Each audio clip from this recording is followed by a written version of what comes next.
Once the measurements and calculations are done, you know whether or not a mechanical ventilation system is required. The next step is to design the system.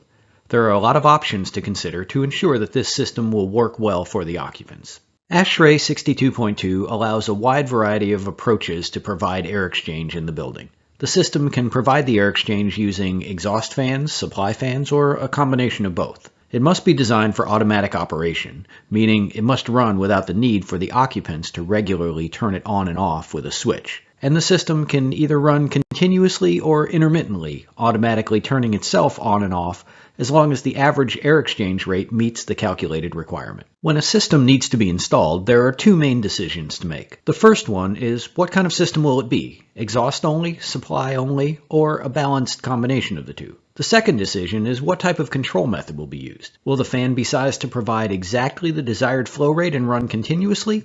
Or will the fan be oversized and then either cycled on and off to get the correct average rate, or run at a reduced speed to provide the desired rate? These are important decisions, and the rest of this lesson will describe some of the practical considerations related to the possible options. Exhaust-only systems use one or more fans to remove stale air from the building. They depressurize the building so fresh air enters through leaks in the envelope. These can be local fans that pull air out of a single space, or they can be fans that draw from multiple spaces. Supply-only systems use one or more fans to push fresh air into the building. They pressurize the space so stale air is pushed out through leaks in the envelope. These may use the air handler fan to draw air in through a fresh air intake, or they may use dedicated fans. Balanced systems use a balanced combination of supply and exhaust fans. The supply fans bring in the same amount of air that the exhaust fans pull out, so no pressures are created in the house by them. This can be done with separate fans, but when there are two air streams, it's possible to move heat and moisture from one stream to the other, improving energy use and comfort. We call these devices HRVs and ERVs. Heat recovery ventilators, and energy recovery ventilators. Exhaust-only ventilation is by far the most common strategy. As you can see from the diagram, as the fan pulls the stale air out of the house, it creates negative pressure. Wherever there are openings in the envelope, fresh outdoor air is pulled in. This strategy is usually accomplished with a bath fan, which then serves as both local exhaust and whole building ventilation. In some cases it can be done with an existing fan, but these are often not designed to run continuously. A new ENERGY STAR labeled fan is a better choice, since it'll be quieter, use less electricity, and be designed for continuous operation. These fans often have a higher flow rate than is required by the calculations.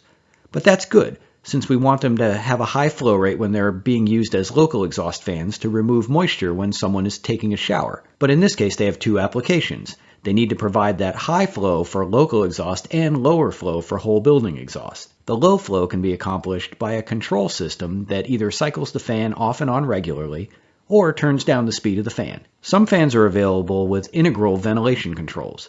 With other fans, the switch must be replaced by a specialized controller. We'll come back to this later in the lesson. This method is the most affordable option, but it has a few drawbacks. One is that there is an energy penalty associated with removing conditioned air and bringing in unconditioned air. Another is that the fresh air that enters may introduce unwanted moisture into building cavities, especially in warm, humid climates. And the last is that it ventilates the spaces around that bathroom very well, but it doesn't ventilate rooms that are far away very effectively. One way to improve the effectiveness of exhaust-only systems is to use multiple fans in different locations of the house. They can be set up so the total flow rate meets the calculated ventilation requirement. Of course, this setup is about twice as expensive to install. Another way to accomplish the same goal is to install an inline fan with multiple inlets to draw air from multiple locations in the house. Supply-only ventilation is another strategy. As you can see from the diagram, as the fan pushes fresh air into the house, it creates positive pressure. Wherever there are openings in the envelope, stale indoor air is pushed out. This could be done with a wall or attic-mounted fan, but there are some issues with this approach.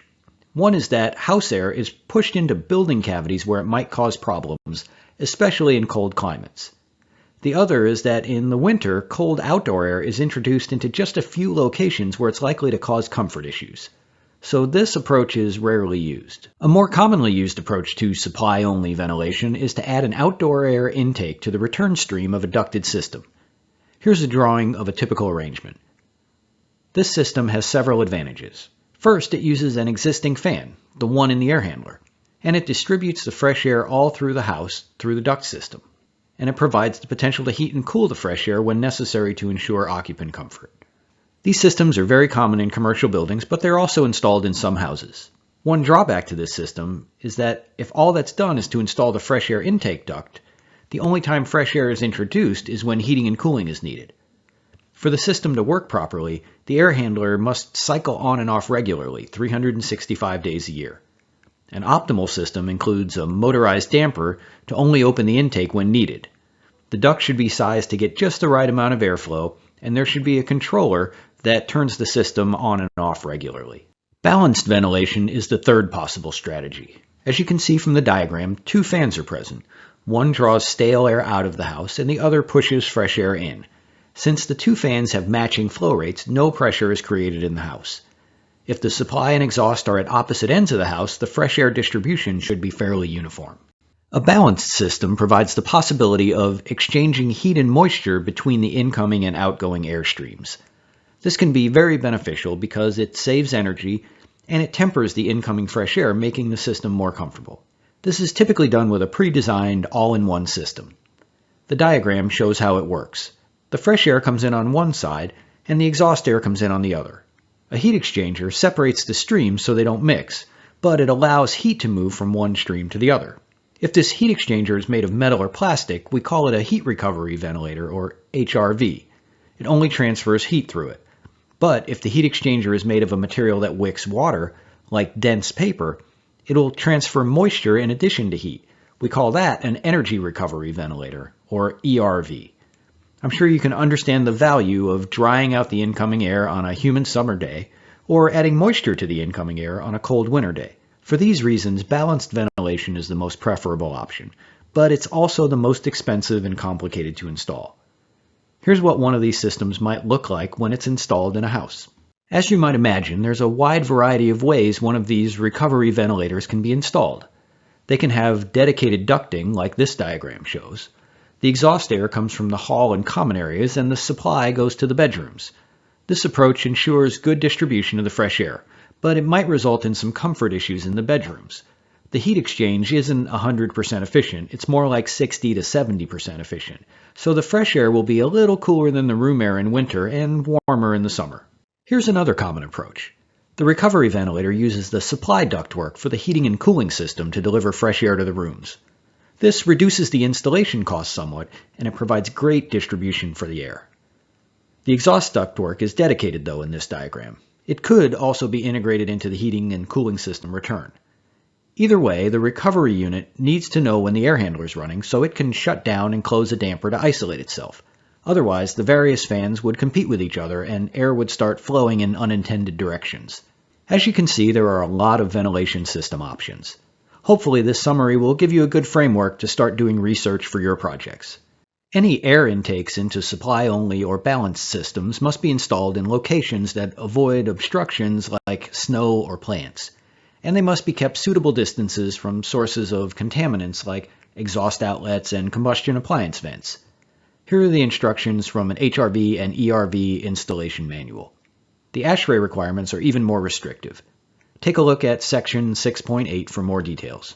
If you install a fan that's sized to provide just the right amount of fresh air, you can just hardwire it in and have it run continuously. But often the fan has a higher capacity than the calculated flow rate. In that case, you need to provide a means for the occupants to reduce the rate.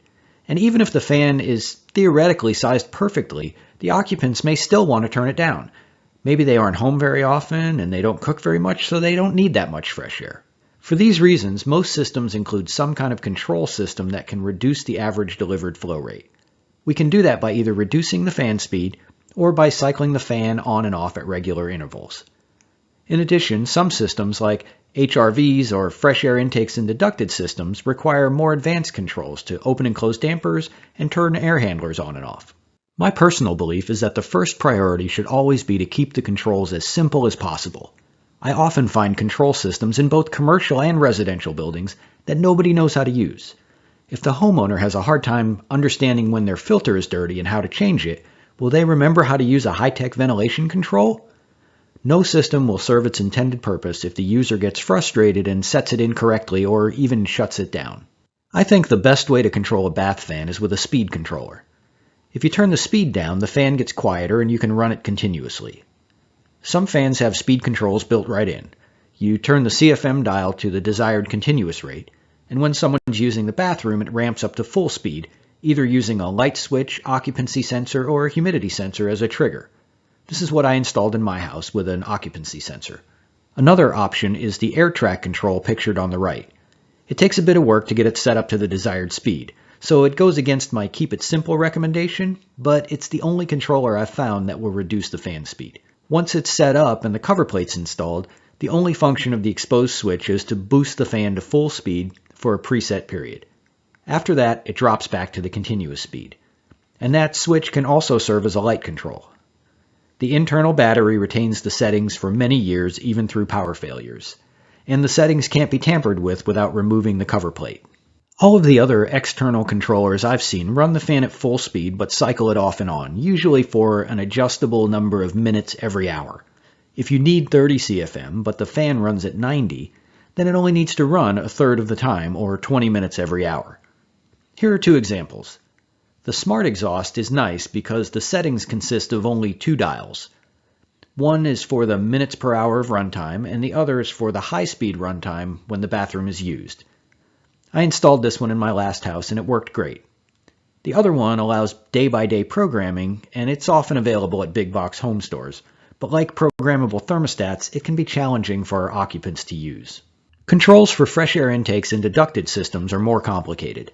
They may cycle the air handler on at full speed, or they may cycle it using a lower speed tap for ventilation.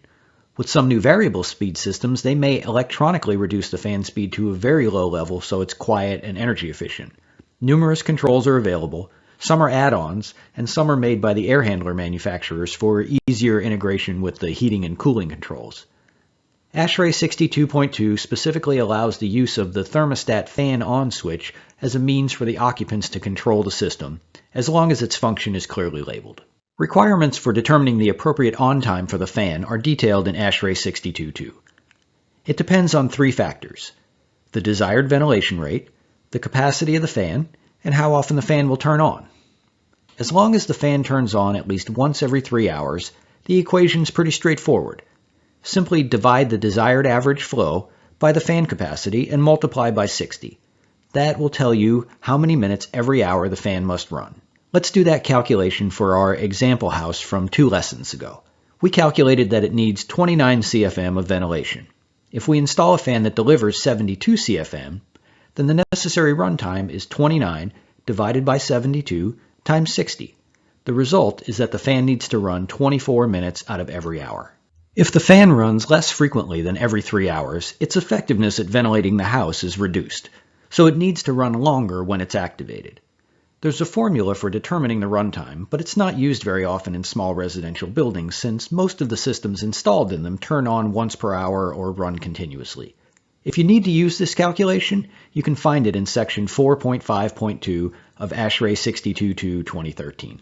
So now you may be wondering how to decide which system is right for your customers. Well, it depends. The location of the house is important. Because of potential moisture issues, exhaust-only systems are better than supply-only systems in cold climates, but the opposite is true in warm, humid climates. Another consideration is the amount of ventilation needed. If it's really high, an HRV may make sense to reduce the energy penalty. If the house is big, a system with multiple supplies or intakes probably makes sense to ensure that the whole thing gets fresh air. But if it's small and the floor plan is very open, then a single supply or intake will probably be adequate. Of course, you have to consider the available budget. And finally, think about the controls and whether the specific customer will be willing and able to understand and use them. That's a lot to think about, but if you design the system well, it will provide the customer with healthy air for a long time.